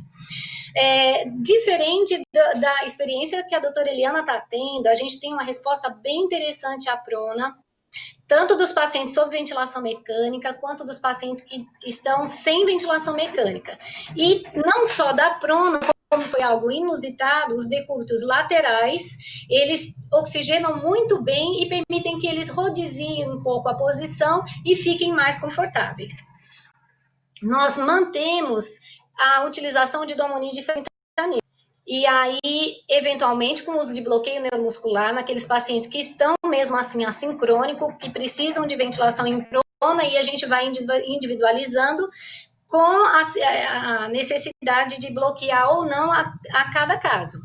Eventualmente, nós associamos o Propofol e não utilizamos o bloqueio neuromuscular, nós usamos, então, 3 drogas, Domonide, fentanil, eventualmente associados ao Propofol. O que a gente tem visto, o Precedex, doutora Eliana, nos nossos pacientes, não cura. A gente tem ido à dose máxima da utilização, nós associamos bolos com o Propofol para ver se a gente consegue que eles se acalmem, para a gente ter um despertar que favoreça o desmame da ventilação mecânica, mas nós temos, ele só serve mesmo para aquele paciente que a gente está realmente pensando em já começar a redução dos parâmetros da ventilação, você já está reduzindo e tudo mais. Então, o que nós temos feito? Nós usamos antipsicóticos enterais, a gente usa quetiapina em doses crescentes, associamos em algum, aí a gente vai titulando para cada necessidade, mas eventualmente lançamos mão da mirtazapina, titulamos para aquele paciente. Enquanto isso, se precisar, nós associamos o clonazepam. Se precisar, e a cada paciente vai, então, responder de um jeito. Mas me lembra um quadro muito mais psicótico do que uma agitação comum que a gente via em alguns pacientes na UTI. Além disso, endovenoso, enquanto eu estou começando com as medicações enterais, quando eu tiro ele do Domoni de fentanil, eu mantenho o Propofol e aí eu associo o Precedex. É algo estranho, não é algo que se faz habitualmente, a gente reconhece, mas com o objetivo de que aquele paciente fique calmo o suficiente para que depois nós possamos fazer a transição. Então, aqui nós vamos tirar primeiro quando ele acalmar com as medicações enterais, quando ele ficar mais estável. Aí a gente retira o Propofol, gradativamente mantém o Precedex com as medicações enterais. Dessa forma, se ele agitar, nós fazemos sim Propofol em bolos, 3 ml, 5 ml, de acordo com a necessidade de cada paciente. Isso tem permitido que a gente realmente proceda o desmame de uma forma mais tranquila. E os primeiros pacientes, que é quando a gente começou realmente, a gente teve paciente jovem, cujo o despertar foi tão dramático que a gente simplesmente não conseguiu estubar. A cada tentativa era algo muito difícil e aí a gente não conseguiu estubar e ele acabou indo para traqueostomia um pouco mais tardia, acabou indo para traqueostomia. Agora, chegou nessa associação que para nós tem funcionado de uma tal forma que a gente conseguiu, mesmo em pacientes muito agitados, com 5 a 7 dias, proceder o desmame da ventilação e até a estubação, 5, 7, 8 dias, que eu acho, assim, um resultado muito bacana, né? Claro que não é com todos, esses são os casos de maior sucesso, assim, e, eventualmente, se passar disso, a gente vai proceder à traqueostomia, como em outras situações também. Então, a nossa experiência com isso tem sido um pouquinho diferente. A gente, no início, como a gente sabia que ia esse tipo de situação, porque nós tivemos outra UTI que recebeu os pacientes antes da gente discutiu com um colega da psiquiatria, e ele sugeriu justamente o não utilizar o benzodiazepínico para esses pacientes. Depois, não na fase de sedação, mas depois como droga enteral, como medicação enteral, mas nós precisamos, porque a gente não conseguiu segurar só com os antipsicóticos, sabe? E aí a gente tem conseguido, né? E tem funcionado para o contexto que a gente tem vivido, tem funcionado bem. Yara, a gente tem usado, a gente mudou, no início eu usava midazolam e fentanil. Não é que a gente não usa Sim. mais, só que eu estou atribuindo despertar agitado, e depois que eu tirei a quantidade de midazolam que eu usava, os pacientes eu estou desmamando, minha média está 8 dias, eu estou conseguindo tirar eles mais rápido, justamente associando Propofol, que a nossa droga é Propofol, Precedex, então fica fentanil, Propofol, Precedex. E aí eu já começo quetiapina, certo. Tá? A gente já usa quetiapina junto com o Precedex para depois desmamando, tá? E esses pacientes são muito mais fácil para a gente estubar esses pacientes. O problema que eu vejo é que o midazolam eu tinha muito mais despertar agitado, é muito delírio hiperativo. E alguns pacientes é o contrário, era o delírio hipoativo, é menos quantidade, mas tinha também delírio hipoativo. E essa observação. Entendi. Agora, o Propofol é a primeira opção de sedação, né? Porque o efeito é rápido. É o que a gente faz, né? Isso. E a outra coisa que a gente está com a dificuldade do mercado agora, me parece que o fentanil não consegue, parece que está acabando no mercado, a gente está começando a utilizar a ketamina. Tá? A ketamina é uma droga também interessante para a gente substituir a analgesia, né, a sedação no lugar do opioide, se ele parece que aqui em Vitória eles não estão mais, né, no mercado conseguindo. Tá? A ketamina é uma opção, e tem as outras, porque a gente tem muitas pessoas que devem estar ouvindo assim, pergunta, né? não tenho fentanil, o que eu vou utilizar? Então, na verdade, essa transição do Propofol, a gente tem feito, você falou, eu achei engraçado, utilizar o Precedex junto com o Propofol, a gente tem utilizado, né, para desmamar e vai diminuindo. Então, eu acho que está muito parecido. A única coisa diferente que eu estou vendo da gente é que eu agora estou usando muito menos o midazolam. Ok. Interessante, Yara, viu? Doutora Yara, quer complementar, então, antes da gente passar? Não, só achei interessante, uma experiência interessante, a gente tem trocado muito com outros colegas e é algo que vamos ver se a gente faz essa modificação em alguns pacientes para ter a nossa experiência também. Ok. Doutora Yara, quer comentar alguma coisa de comunicação com os pacientes aí? Como é que vocês têm enfrentado essa coisa de comunicação com as famílias, esse desafio? Sim, doutor Lauro, é o seguinte, no começo, nós todos os diaristas, eles ficaram com um número bem maior de pacientes para fazer a diária do que habitualmente nós fazíamos. Então, houve uma redistribuição, até porque o hospital é quase todo de pacientes em UTI, né, em medicina, em terapia intensiva, e aí, com isso, inicialmente, nós, diaristas, fazíamos as ligações. As visitas são, de maneira geral, elas não são permitidas, só depois que o paciente sai da UTI e vai para a enfermaria, então na UTI não tem visita. O que a equipe lá do hospital fez, que é fantástico e é emocionante para nós e para a família, são as videoconferências. Então, quando o paciente está começando a despertar, mesmo que ele esteja entubado, vários setores têm o tablet, já um tablet próprio do setor, quando não, a equipe de psicologia leva e faz uma videoconferência com a família. E isso tem sido, assim, muito alentador para as famílias, para o paciente, é uma forma que até para a gente, porque é muito ruim a gente não ter esse contato com os familiares, poder olhar nos olhos dele, conversar, eles poderem ver toda a evolução do paciente que está sendo cuidado por nós. Inicialmente, nós não tínhamos os vídeos, né, a videoconferência, e nós que fazíamos a comunicação. É bastante difícil, demanda um tempo grande, né, a ligação, atendeu, não atendeu, até liberar ramais, toda essa parte burocrática. Depois disso, passou para o coordenador fazer essas ligações e no fim, que é a estratégia que nós temos hoje, a comunicação ela é feita por um médico comunicador. Então, o hospital contratou médicos comunicadores. Então, esse médico, ele vai avaliar o prontuário, se ele tiver dúvida, ele liga para nós, e em seguida ele vai comunicar a família e trazer as dúvidas da família. Então, hoje nós temos o médico e nós temos assim uma estratégia muito bacana que então é a videoconferência com as famílias. Muito obrigado, doutor Yara, esse esforço de humanizar esse atendimento nesse momento difícil. Obrigado por compartilhar a sua experiência. Doutor Lucas Vieja, de BH, o senhor está com a palavra. Bom, com relação à sedação, não estou com essa experiência toda aí do pessoal, mas nós já temos feito um trabalho de anos de tentativa de, não posso dizer proscrição, não, que é muito forte, mas não utilização sistemática de benzodiazepínico na unidade. Por tudo isso que Eliane aí já falou, dos delírios e tal. Excetuando o status epilético e as abstinências diversas, né, que por vezes eles tratam, né, de tabaco, de bebida alcoólica, de cocaína, mas não é a questão, não é o que a gente está vivendo. Então, não faz parte mais assim do nosso padrão de sedação benzodiazepínico diário, opiáceo e antipsicótico, esses atípicos mesmo. Muitas vezes a gente tem que voltar no velho e bom haloperidol, que tem hora que é ele que segura, né, essa situação.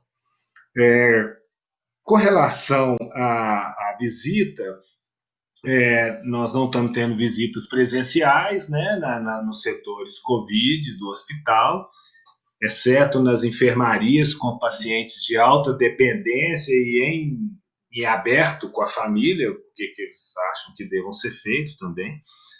Então, a gente tem, de notícia, nós temos telefonemas diários, de hora marcada, gravados, e com um familiar que foi constituído pela família de ser o responsável por receber aquela notícia. Então, esse é o padrão, e fora isso, essa experiência da Yara de, através da tecnologia, ter um horário e já mais junto com a psicologia. Bom, quem dá essas notícias anteriores é ou nossos diaristas ou a coordenação. E essas visitas pela internet, pela videoconferência, né, que aí a enfermagem e a psicologia promove para aqueles pacientes. E situações especiais que a gente vai percebendo o óbito, às vezes a gente vai até perguntando à família se ela quer ver o paciente naquela circunstância. Isso é conversado desde o começo, porque o óbito do paciente COVID é muito triste, né? Que a pessoa vê o paciente no último dia que ele entra no hospital. Depois, quando ele falece, a gente entrega para a família um corpo ensacado, enrolado, ensacado, no caixão lacrado, e que o familiar nunca mais vai ver aquela pessoa, né? Então, a gente já vai preparando, isso faz parte do discurso diário de preparação para um possível má evolução e ter que passar por essa situação. Muito obrigado a todos aí, boa noite, foi um prazer estar com vocês aí, estou à disposição para as perguntas. Obrigado, doutor Lucas Viegas. Doutor João Marcos, se quiser comentar alguma coisa sobre sedação, sobre humanização, experiência do senhor em São Paulo, por favor. Bom, acho que não tenho muito mais a acrescentar. Talvez, assim, um comentário só rápido em relação à questão de sedação. Eu fiquei com a impressão, ouvindo os colegas, que talvez a gente aqui esteja sendo um pouco mais liberal com o uso de bloqueadores neuromusculares, que muitas vezes é até uma necessidade para poder cumprir aquelas metas da ventilação protetora, né? Eu lembro que se o paciente faz esforço, mesmo que a gente limite a pressão que o aparelho provê para a via aérea, ele fazer uma pressão negativa pode, somada com a pressão aplicada do aparelho, exceder a pressão de distensão alveolar, e aí esse é um cuidado que temos que ter. Na transição para o desmame, isso passa a ser um desafio também, porque aí quando você muda para o modo mais espontâneo, uma pressão de suporte, por exemplo, mesmo que você limite a pressão de suporte, isso pode acontecer. Então, o que a gente tem feito é, antes de passar para a pressão de suporte, fazer um bolos de bloqueador muscular, fazer a medida da complacência, e aí calcular um limite de volume corrente que ficaria dentro da faixa de pressão de distensão adequada, e aí, quando transicionar para o modo espontâneo, se tiver dentro daquele limite de ventilação, imaginando que a mecânica não tenha mudado muito, acaba sendo um balizador para ajustar o nível de pressão de suporte. Assim, a minha experiência aqui, a minha vivência tem sido muito similar em relação aos despertares aí com delírios hiperativos, assim, isso acho que tem sido um pouco acima da frequência com que a gente observava em outras condições, e acho que o manejo vai na linha do que todos já falaram, acho que não tenho nada a acrescentar nesse sentido. Em relação à humanização, acho que é um ponto fundamental, né? A gente tem que usar aí os recursos disponíveis dentro da limitação de visitas presenciais, mas ao mesmo tempo, de um lado, e do outro lado, a necessidade de dar informação para as famílias. Assim, a angústia das famílias é muito grande, assim, eles têm, por estarem um pouco afastados fisicamente das visitas, e pela avalanche de informação que a gente tem ouvido, e o receio de má evolução. Então, acho que nessa hora tem que estar próximo mesmo, tem que ter um interlocutor de cada lado, né, do lado da equipe médica, do hospital, e do outro lado da família. O que a gente tem feito é muito parecido, é um contato telefônico diário, sempre, assim, pelo menos, o médico visitador dá a notícia, e o serviço de psicologia do hospital tem hipertrofiado um pouco essa prática de de telechamadas, e aí com interface visual, que acho que isso também humaniza muito mais do que só a chamada por áudio, né? Ok, obrigado, doutor João Marcos. Doutora Eliana, quer falar da experiência de migração? Nossa experiência é parecida com vocês, a gente vinha de uma... Eu acho muito, assim, a gente ficou muito triste, né? Porque foi uma mudança necessária de proibir visita. A gente trabalhava com visita estendida por muitos anos, durante 24 horas. Eu tinha família dentro da UTI 24 horas. E aí, de repente, a gente fica, a família sem visitar. Então, isso, mas foi um enfrentamento que nós fazemos. Então, a rotina médica faz isso diariamente, conversa diariamente com a família, faz uma relação diária. A família, quando interna, já define quem é a pessoa que a secretária faz a ligação. Esse médico dá as informações todo dia pela manhã, no horário definido já, e em todas as vezes que tiver um agravamento do caso clínico à tarde, como eu tenho rotina de manhã, à tarde, isso se repete à tarde, se necessário. Em casos excepcionais, essa família já aconteceu pouquíssimas vezes, mas foi necessário fazer uma reunião, principalmente nesses pacientes mais que internaram e viraram paliativos agudos, né? Ou que é algum paciente que tem um certo grau de paliatividade e que acaba sendo admitido na UTI para resolver problemas conflituosos, mas isso foi raramente.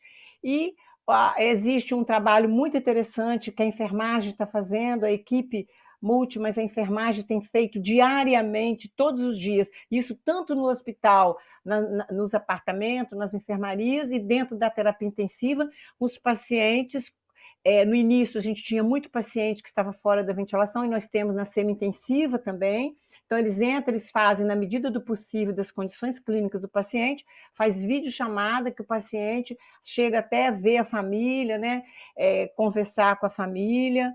Tá certo? Então, isso é um trabalho que a gente faz dentro da possibilidade de cada individualidade, cada paciente. Mas o mais importante que eu vejo, que eu acho que quando a família está vendo o outro do outro lado, eu acho que esse acolhimento é maior.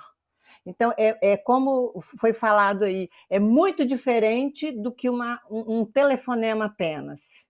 Então, o visual, o ver, você está conversando, eu acho que isso tem um maior acolhimento para a família, numa situação muito difícil. E enquanto nós, equipe de saúde, enquanto nós médicos, principalmente, não sabemos lidar com a comunicação e fazer essa comunicação mais difícil, cada um, se souber fazer isso, na verdade, cada um médico vai ter uma melhor qualidade de vida se ele conseguir trabalhar o processo de comunicação com o familiar e com o paciente.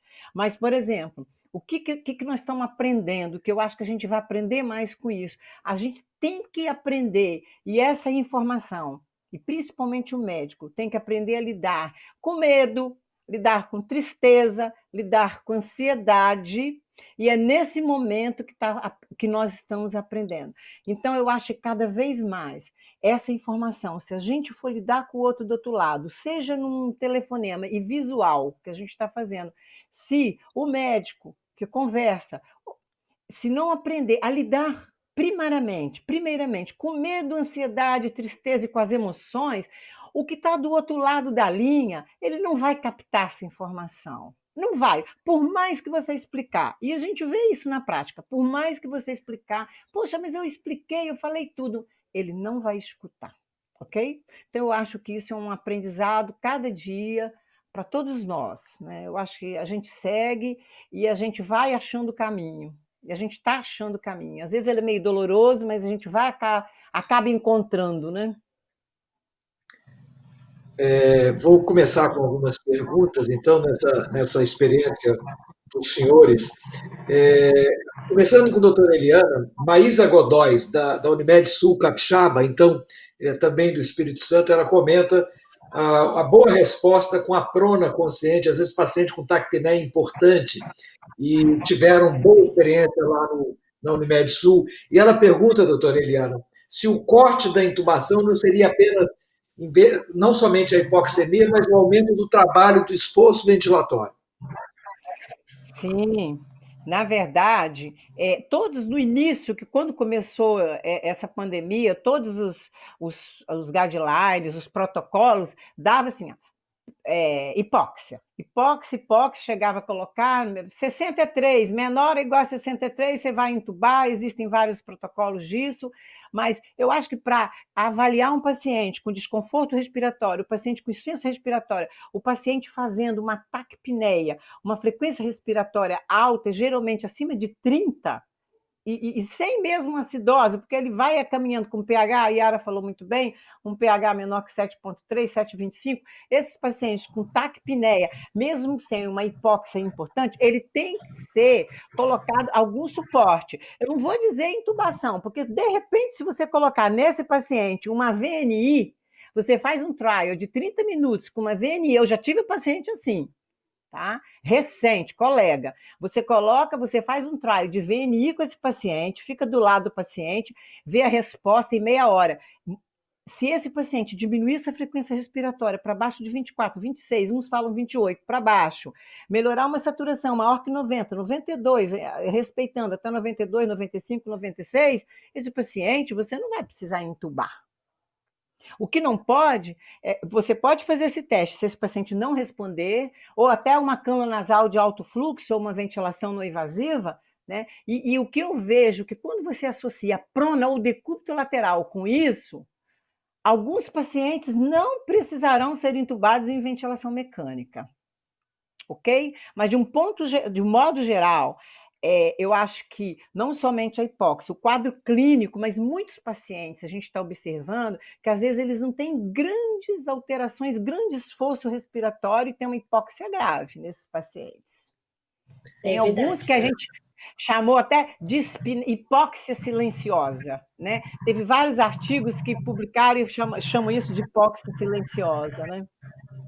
Obrigado, doutora Eliana. Doutora Yara Castellani, Rogério Bueno pergunta sobre orientação de parâmetros de admissão na UTI. Pronto. A necessidade, o paciente que vai para a UTI são os clássicos. Então, o paciente que tem que a equipe acredita que ele vai precisar de intubação ou que ele já entra numa situação de necessidade de intubação, ou que a equipe acredita que vai evoluir para a necessidade de suporte ventilatório invasivo. Instabilidade hemodinâmica, isso conta tanto em nível de alterações de pressão, como de arritmias que possam vir a acontecer. Então, assim, são as disfunções orgânicas, né? São pacientes, não é diferente dos demais pacientes, tá certo? O que mudou talvez um pouquinho é que, em termos de suporte ventilatório, eles têm vindo para a gente só na iminência de intubação. Então, eles têm conseguido conduzir, se o paciente não tem outras instabilidades, então eles vêm para a UTI mesmo, saem da enfermaria em pacientes com iminência de intubação já. Então, por isso, nossos pacientes são praticamente 100% sob ventilação mecânica. Obrigado, doutor João Marcos. Rogério Lona pergunta se o senhor já utilizou o clamp do dreno de tórax para clampear o tubo no ato da intubação, troca de filtros. Ele comenta que parece que tem um efeito melhor em diminuir a aerosolização. Lauro, só não ouvi bem se uma parte da pergunta ficou baixa. Se já foi utilizado o clamp de dreno de tórax no tubo, é isso? Para clampear o tubo no ato da intubação. Sim, isso, na verdade, isso tem sido preconizado, sim, clampear o tubo com uma pinça que pode ser de dreno de tórax, ou uma pinça, um Kelly, e aí isso diminui a aerosolização, sim. Então, ajuda que, aí logo antes de desclampear, você já conecta o circuito do ventilador e aí evita que pulverize gotículas para o ambiente. Então, acho que é uma estratégia interessante, sim. Uma última pergunta. Rodrigo Areias pergunta se algum dos senhores, qualquer um pode responder, tem usado ar-condicionado em ambientes sem pressão negativa. Ar-condicionado? Em ambientes sem pressão negativa. Lógico. A UTI... Na verdade, ela é Pode sempre condicionada, né? Não, Ah, a UTI, eu estou pode. aqui morrendo de calor aqui em Fortaleza não teria outra opção. Eu tô suando. Aqui, assim, na verdade, em outros, eu sou de São Paulo, mas também, assim, sempre o ambiente de UTI, ele é climatizado, necessariamente climatizado, né? Não tem jeito, né? Uma última pergunta, doutor Pedro Melo, pergunta sobre a utilização da cápsula de Vanessa. Quem é que vai responder? Eu não tenho experiência. Doutor João Marcos, quer responder? Desculpa, eu não ouvi. Sobre a cápsula? Cápsula de Vanessa. Cápsula de Vanessa. Eu não conheço, Lauro. Eu não conheço esse termo. Também não. Será que eles estão se referindo? Essa cápsula, helmet, será talvez? que é aquela... Não é o helmet, não. Eu acho que aquela cápsula, João, deve ser aquela cápsula que eles estavam usando lá no Amazonas, aquele plástico fechado. Imagina tudo aquilo. Pode ser. Não uso isso, não. Deve ser isso, porque o helmet, eu nunca vi esse nome para o helmet. Eu fiz uma pesquisinha rápida aqui, é uma cápsula para conseguir fazer uma pressão negativa no ambiente sem ser quando você não tem central. E eu não tenho experiência com isso. Também não. Não tenho experiência com isso também, não. Nem eu. Ok, eu vou agradecer, então, a colaboração de todos os senhores, agradecer muitíssimo o tempo que os senhores utilizaram com a gente, eu tenho certeza que foi muito bem aproveitado por todos nós estamos vivendo um momento desafiador, né? E eu tenho certeza que nós vamos atravessar isso e vamos sair mais fortes do outro lado, e eu queria parabenizar a Central Nacional Unimed por mais essa chance dessa discussão e desejar sucesso e boa noite para todos os senhores. Muito obrigado pela participação. Boa noite. Obrigada, boa noite. Um prazer, agradeço. Obrigada também. Beijo.